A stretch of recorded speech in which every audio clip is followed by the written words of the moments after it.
The baby Sonic Pets team is transformed and turned into weapons in Sonic 4, the movie.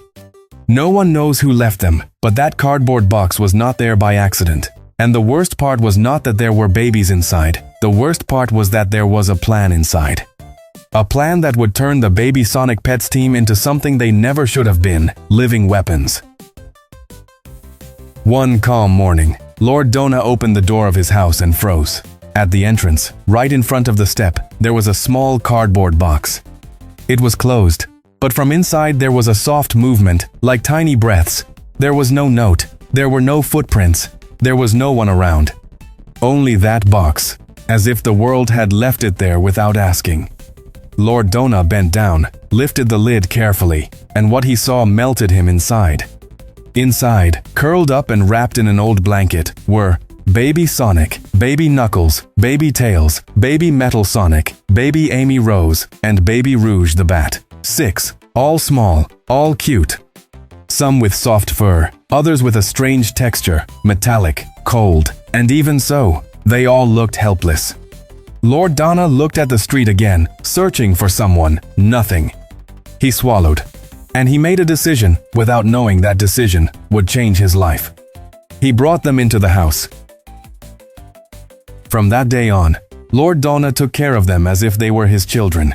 He did not treat them like pets. He did not treat them like strange things. He treated them like family.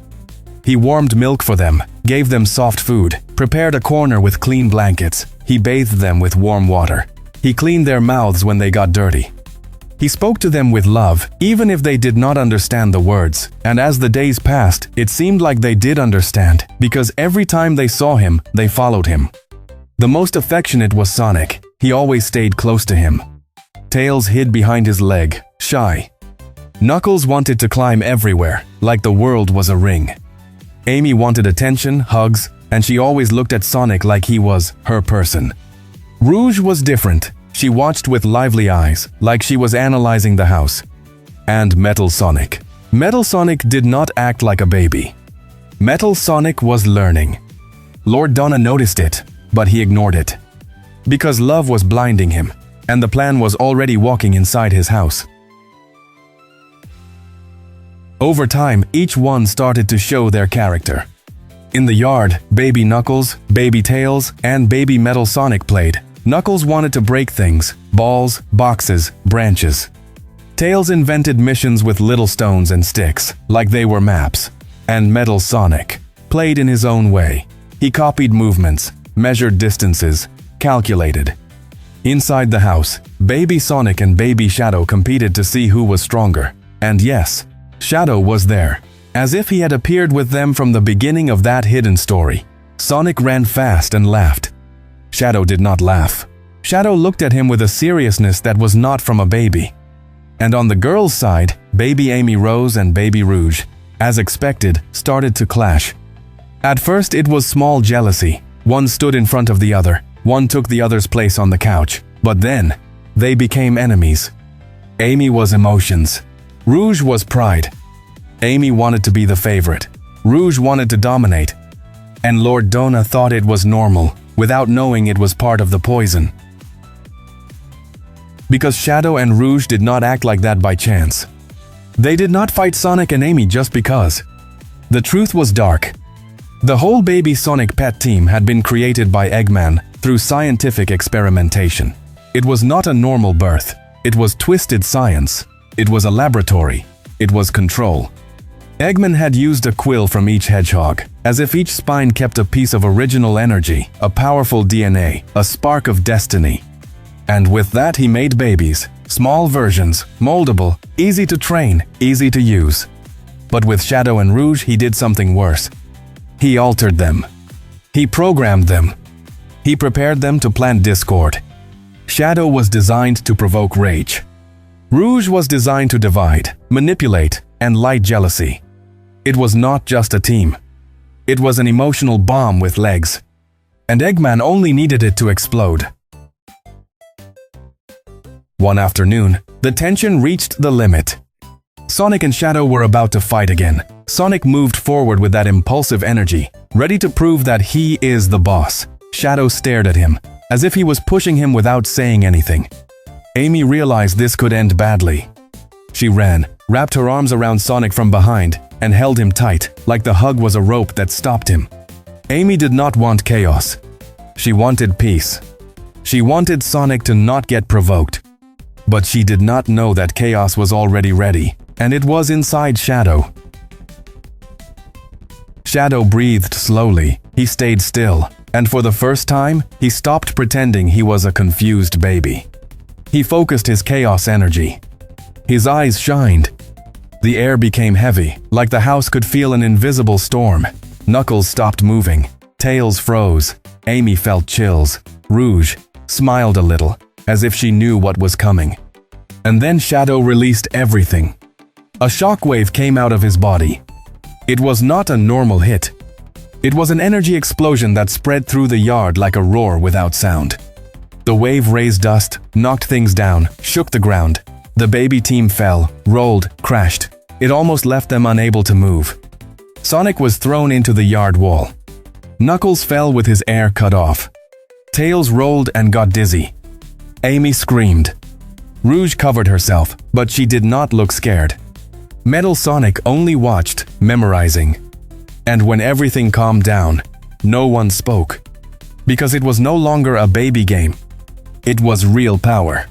It was real danger. The next day, everyone tried to return to normal. In the living room, the baby team played like always. Ball, races, laughter. Even Amy tried to act like nothing had happened. Everyone, except Shadow. Shadow was lying down, apart. His eyes were shining again.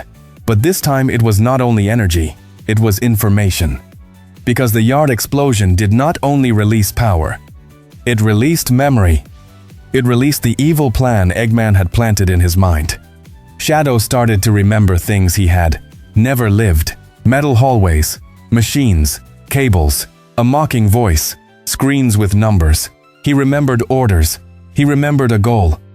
And he understood it. He was not there to be family. He was there to carry out a mission. The plan was simple and cruel.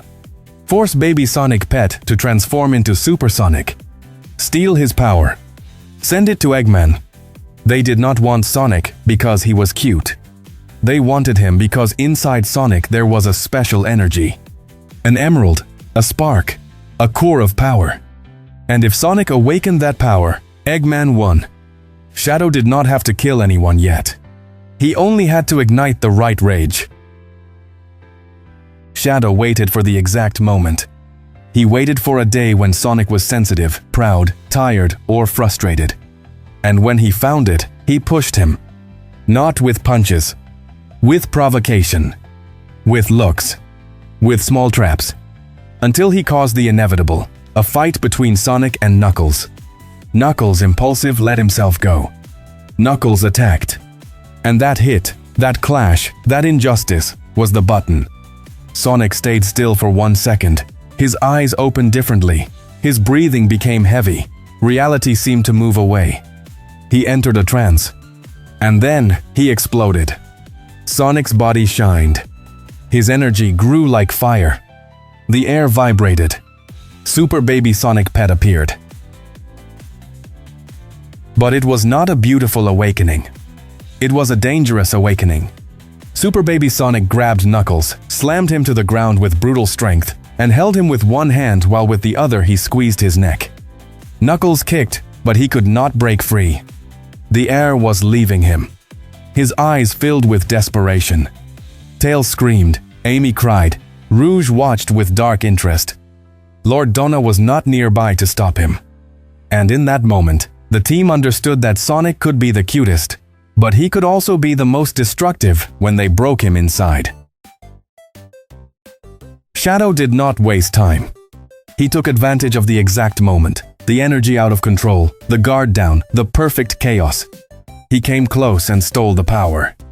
As if he was sucking the golden energy from Sonic's body, Super Sonic shook, his glow lowered. Shadow absorbed what he could. And then the final betrayal happened. Shadow escaped. He did not leave alone. He escaped with Rouge and Baby Metal Sonic. And before leaving, they attacked from behind. They hit Sonic, they hit Amy, They hit Knuckles and Tails. They left them on the ground, unconscious, like trash. And then they ran, heading to Eggman's laboratory. When they woke up, they did not remember anything. The baby team had lost their memory because Baby Metal Sonic, before leaving, had washed their brains. It was not magic. It was technology, a pulse, a code, a wipe. Sonic looked at his friends without understanding. Amy touched her head. Tails blinked, confused. Knuckles only felt pain with no explanation. But inside Sonic, something was still alive. The power of the emerald inside him did not erase. And that chaos energy spoke to him like a soft voice in his mind. You must head north, cross the ocean, destroy the experiment Robotnik is preparing. Sonic did not know why, but he felt it as truth. Like destiny. Like an inner compass. Sonic convinced the others. Not with details, because he did not have them. With instinct. With heart. With that leader confidence you can feel even without memory. He told them they had to go, that something bad was happening, that someone had betrayed them, that if they did not move now, everything would get worse. And even though Amy was afraid, even though Tails doubted, even though Knuckles just wanted to understand, in the end they followed him. They headed to Eggman's laboratory. And when they arrived, they were waiting for them. Shadow. Rouge. Baby Metal Sonic. The battle was hard. Every hit hurt. Every move was desperation. And even though they did not remember the past, their bodies did remember how to fight. Knuckles and Tails fell. Shadow was too fast and cruel. Rouge attacked with precision. Metal Sonic did not get tired. Sonic fought with the last thing he had, with a remnant of superpower, a spark that was still burning. And with that, he managed to win. He defeated Shadow. He defeated Rouge. He defeated Baby Metal Sonic. But when Sonic breathed, thinking we did it, Eggman laughed from the shadows. Because all of that was in vain. Eggman had already created the most powerful weapon humanity had ever seen. And that weapon had just been born. Baby Silver Pet. Baby Silver appeared like a heavy presence. He was not cute. He was pure power in a small body, like reality bent near him. With his great power, he totally dominated the baby team. He lifted them without touching them. He crushed them to the ground with invisible force. He left them with no air, no movement, no choice. Sonic felt desperation. But then, something reacted inside him. The power of the emerald in Sonic got stronger because of how close Silver was. As if two forces recognized each other. As if destiny said, now. Sonic roared with his heart, not with his mouth. And he transformed again. Super Baby Sonic Pet. But this time with control. With purpose. With the look of someone who understands, they turned him into a weapon, and who can still choose to be a hero. Sonic faced Baby Silver. The battle was like seeing two storms collide. Silver tried to crush him with his mind. Sonic cut through the air with golden speed. Silver threw him against a wall. Sonic got up. Silver screamed with power. Sonic did not give up. And in the end, Sonic won. Baby Silver fell. The laboratory shook. The lights flickered. Silence returned. But silence was no longer peace. It was a warning. Because Sonic understood the final truth. They were not just babies left in a box. They were experiments. Weapons. Tools. And if Eggman could create Silver, he could create something worse. And as the team stood up, hurt, confused, but alive, one idea floated like a new fear. Next time, maybe they will not wake up with blankets, but with chains.